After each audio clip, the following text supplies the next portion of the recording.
Topic of the discussion is outliers. Outlier बहुत important topic है हमारी स्टेटिस्टिक्स में और डेटा एनालिसिस में। डेफिनेशन तो इसकी बड़ी छोटी सी है, मासूम सी है कि हर वो वैल्यू जो डेटा की मेन बॉडी से डिफरेंट हो, दूर हो, सेपरेट हो, इंडिविजुअल हो, उसको हम आउटलायर कहते हैं। अच्छा, इस डेफिनेशन को जब हम कन्वर्ट करते हैं टेक्निकल टर्म में, तो असल प्रॉब्लम वहाँ पे आती है कि हमें एक डेटा की वैल्यूज़ को देखते हुए कैसे पता चलेगा कि ये value main body of the data से दूर है। ज़्यादातर जो इस्तेमाल तरीका किया जाता है वो मीन का तरीका इस्तेमाल किया जाता है कि मीन वैल्यू से जो वैल्यूज़ दूर होती हैं उनको हम आउटलायर्स बोल देते हैं।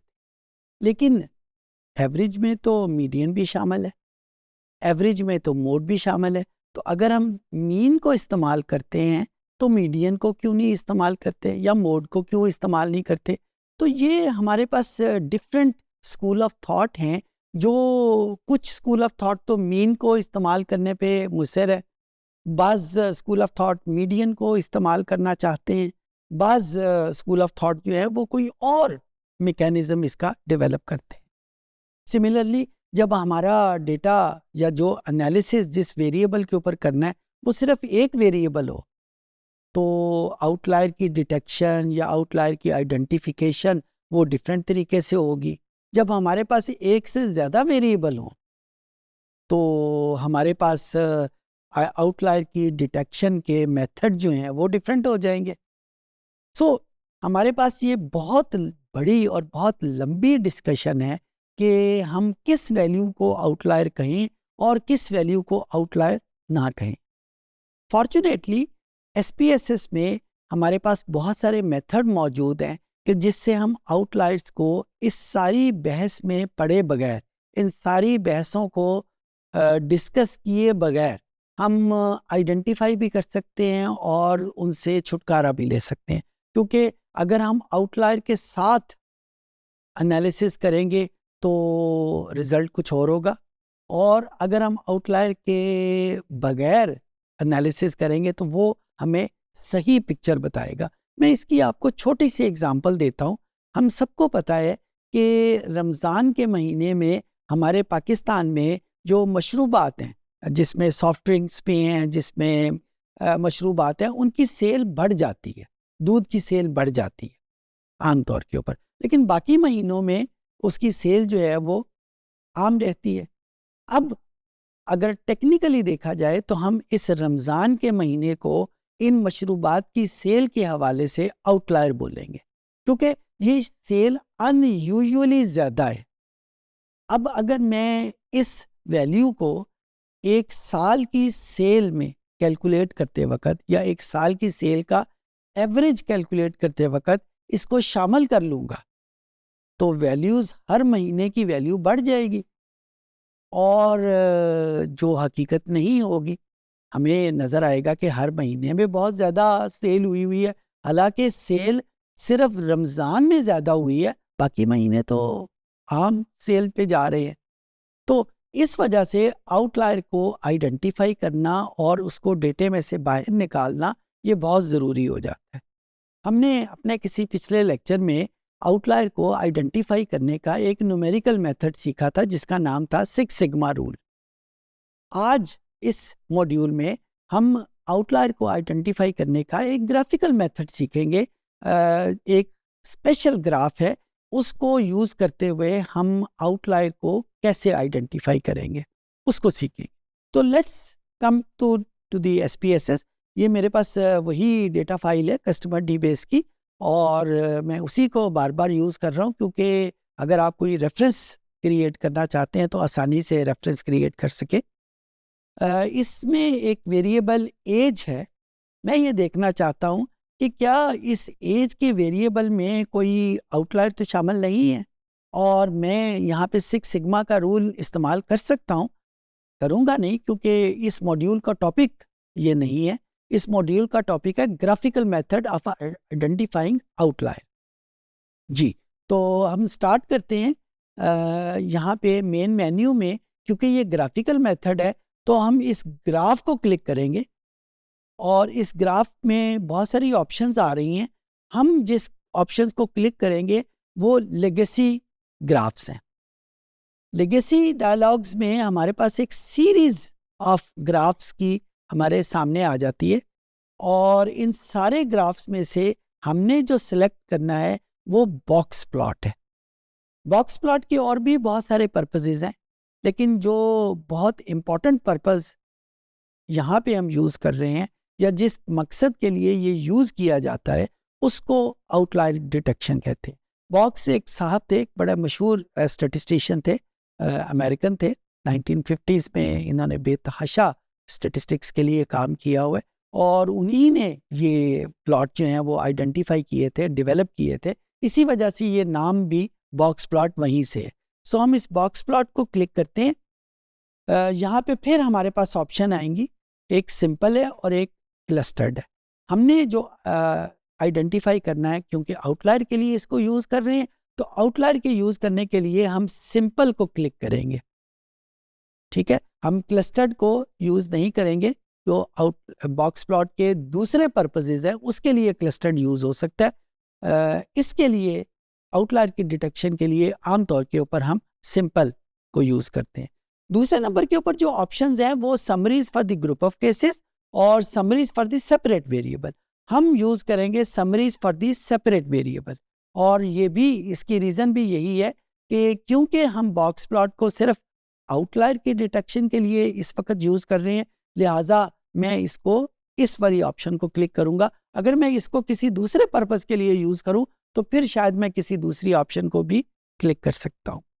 सो इसको डिफ़ाइन किया।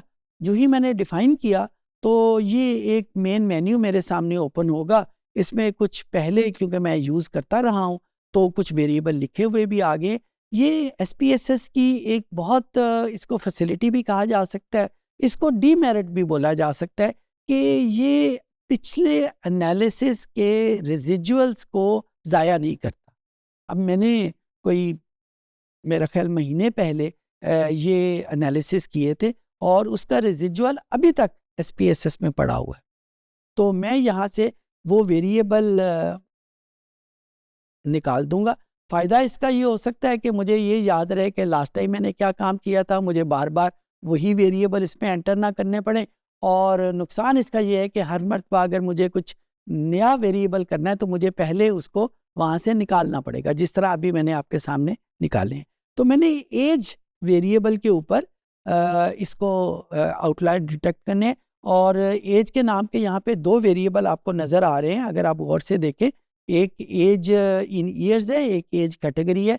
और ये हम शायद पहले भी डिस्कस कर रहे हैं कि अगर हमारे पास क्वांटिटेटिव और क्वालिटेटिव दोनों किस्म के वेरिएबल हों तो हम प्रेफर करेंगे क्वांटिटेटिव वेरिएबल को। सो ये एज इन ईयर एक क्वांटिटेटिव वेरिएबल है, लिहाजा मैंने इसको सिलेक्ट कर लिया और फिर उसके बाद हम इसको ओके का बटन प्रेस किया और यहाँ पे depending on the speed of your computer ये हमारे सामने एक ग्राफ आ जाएगा।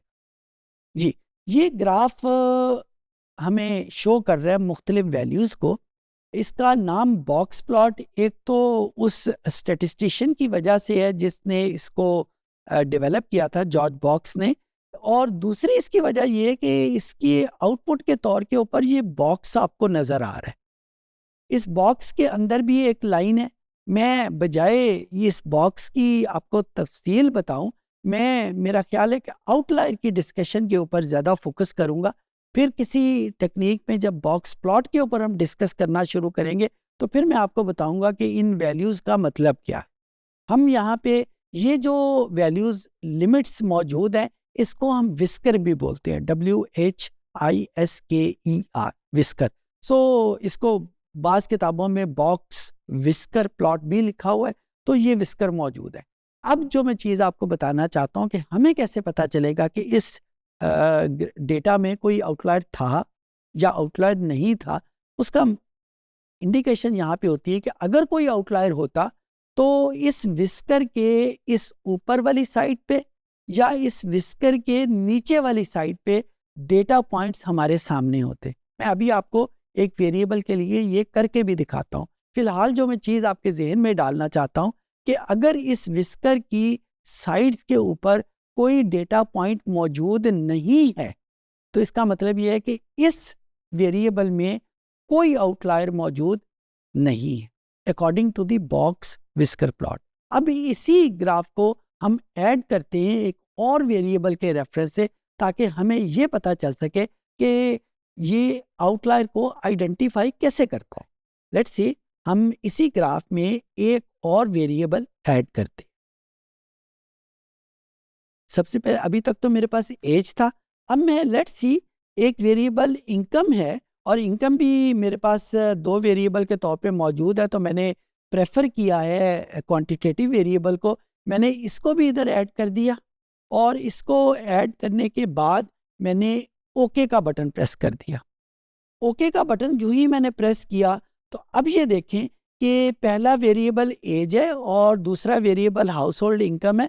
आप ऑब्जर्व कर रहे हैं ना कि इस विस्कर के ऊपर कितने बेशुमार पॉइंट्स हैं। मैंने जानबूझ के वो वेरिएबल सेलेक्ट किया है कि जो मौजूद जिसमें बहुत सारे आउटलायर मौजूद हैं, तो इसने आइडेंटिफाई कर दिए वो सारे पॉइंट जो कि बॉक्स विक्सर की मेथडोलॉजी के मुताबिक आउटलायर थे और साथ साथ हर पॉइंट के बाद उसने एक नंबर भी लिखा हुआ है। आप देख रहे हैं, फॉर एग्जांपल सबसे पहले पॉइंट के ऊपर नंबर लिखा हुआ है 1107, दूसरे में लिखा हुआ है 2197 एंड देन सो ऑन। ये नंबर क्या बता रहे हैं? ये नंबर कोई वैल्यू नहीं बता रहे, ये नंबर वो वेरिएबल के केसेस बता रहे हैं। फॉर एग्जांपल पहला वेरिएबल 1107 है, तो हम डेटा व्यू में जाके देख सकते हैं कि 1107 में जो वेरिएबल था वो कौन सा था। ये जो नंबर लिखे हुए हैं ना पहले कॉलम में, ये वो नंबर हैं 1107। ये वेरिएबल हमारे बॉक्स विक्सर की फिलॉसफी के मुताबिक एक आउटलायर था। अब हम 1107 पे जाते हैं और वहाँ पे हमें जो पॉइंट मिलेगा 1107, ये हमारे पास वो पॉइंट है जो कि बॉक्स विस्कर फिलॉसफी के मुताबिक आउटलायर है। तो हमें ये पता चल गया, अगर हम डिलीट करना चाहें तो हम सिंपल यहाँ पे राइट क्लिक करके इसको क्लियर कर सकते हैं। मैं यहाँ पे क्लियर नहीं कर रहा और आपको भी ये वार्निंग दे रहा हूँ कि मास्टर फाइल के ऊपर किसी किस्म की डिलीशन ना कीजिएगा, क्योंकि अगर कोई गलती हो गई तो मास्टर फाइल में से अगर आपने कोई पॉइंट डिलीट कर दिया गलती से तो आप उसको रिकवर नहीं कर सकते। लिहाजा जब आपने कोई डिलीट करना हो तो सबसे पहले एक कॉपी करके उसको एक और फाइल बनाएं और सारी जो एनालिसिस है उस दूसरी फाइल के ऊपर करें। मास्टर डेटा फाइल आपके पास सेव रहनी चाहिए। मैं इसी वजह से यहाँ पे डिलीट नहीं कर रहा, मैं सिर्फ आपको बता रहा हूँ कि सिंपल आप क्लियर के ऊपर क्लिक करेंगे तो ये डेटा पॉइंट यहाँ से निकल जाएगा और जब ये निकल जाएगा तो इसका मतलब क्या होगा कि आपने 1107 के नाम का जो आउटलायर था उसको आपने डेटा में से निकाल दिया। अब ये वाला पॉइंट आपके डेटे को कोई तंग नहीं करेगा। सिमिलरली जब हम किसी दूसरे उसके ऊपर जाते हैं, दूसरे पॉइंट के ऊपर, तो ये दूसरा पॉइंट 2197 है, तो इसको भी डिलीट करना हो तो यहाँ से हमें अब ये आपको तरीका बताया उसी तरीके से हम इसको डिलीट कर सकते हैं। एक और फीचर बॉक्स विस्कर प्लॉट का बहुत पॉपुलर है, मैं उसके आपके लिए डिस्कस करता हूँ। अगर आप इसी मेन्यू के ऊपर दोबारा जाएं तो यहाँ पे लिखा हुआ है लेबल केसेस बाय, तो मैं लेट्स से मैं जेंडर को इधर फिक्स कर देता हूँ। अब मैं जब इसको ओके का बटन प्रेस करूँगा तो अब यहाँ पे उसने मुझे पॉइंट के बजाय वो उसके जेंडर की कैटेगरी बता दी है कि ये वाला जो आउटलायर था क्या फीमेल की वजह से था या मेल की वजह से था। तो अगर इस तरीके से आप देखना चाहें तो ये भी देख सकते हैं। एक और फीचर जो बहुत पॉपुलर है और बहुत ज़्यादा यूज़ होता है वो ये है कि बॉक्स प्लॉट में जाके उसी ऑप्शन को क्लिक करते हुए हम यहाँ पे लेट से रोज़ में हम रख देते हैं, ये जेंडर को वापस भेज देते हैं और जेंडर को इधर रोज़ में कर लेते हैं और इसको ओके करते हैं। तो अब ये देखें कि ये वही बॉक्स प्लॉट है लेकिन जेंडर की दोनों वैल्यूज़ के लिए उसने अलहदा अलहदा से ग्राफ बना दिए। यानी जो काम हमने स्प्लिट से किया था वही काम इसने हमें यहाँ पे कर दिया। जेंडर की 2 वैल्यूज थी, मेल के लिए उसने अलहदा से बॉक्स प्लॉट बना दी है, फीमेल के लिए उसने अलहदा से बॉक्स प्लॉट बना दिया है। फीमेल के लिए अलहदा से उसकी आइडेंटिफिकेशन, आउटलायर की आइडेंटिफिकेशन है, और आउटलायर मेल के लिए उसकी आइडेंटिफिकेशन अलहदा से है। तो इस तरीके से आप इसको स्प्लिट भी कर सकते हैं। एक चीज़ जो शायद आपके दिमाग में इरिटेशन कर रही हो कि यहाँ पे जो पहले हमने बॉक्स बनाया था उसका बॉक्स का साइज तो बड़ा था, जबकि यहाँ पे बॉक्स का साइज छोटा क्यों हो गया। शायद आपके जहन में इसका आंसर आ गया हो, लेकिन मेरे जहन में जो इसका आंसर आता है वो ये है कि क्योंकि ये स्केल एज का और इनकम का डिफरेंट है। एज की तो चंद एक वैल्यू 0 से लेकर 100 तक होंगी, जबकि इनकम की तो बहुत सारी वैल्यूज हैं। लिहाजा वो स्केल के डिफरेंस की वजह से इसके बॉक्स का साइज चेंज हो गया। तो अगर आप इनकम को भी बड़े बॉक्स की सूरत में देखना चाहते हैं तो फिर आप इस ग्राफ में से एज के वेरिएबल को निकाल दें, सिर्फ इनकम का वेरिएबल रहने दें, तो आपको एक बड़ी पिक्चर नज़र आ जाएगी। इसको ग्राफ को डबल क्लिक करके इसके साइज को बड़ा भी किया जा सकता है यहाँ पे ग्राफ एडिटर की मदद से। तो ये सारी चीज़ें यहाँ पे पॉसिबल है। I hope I could make my self understood.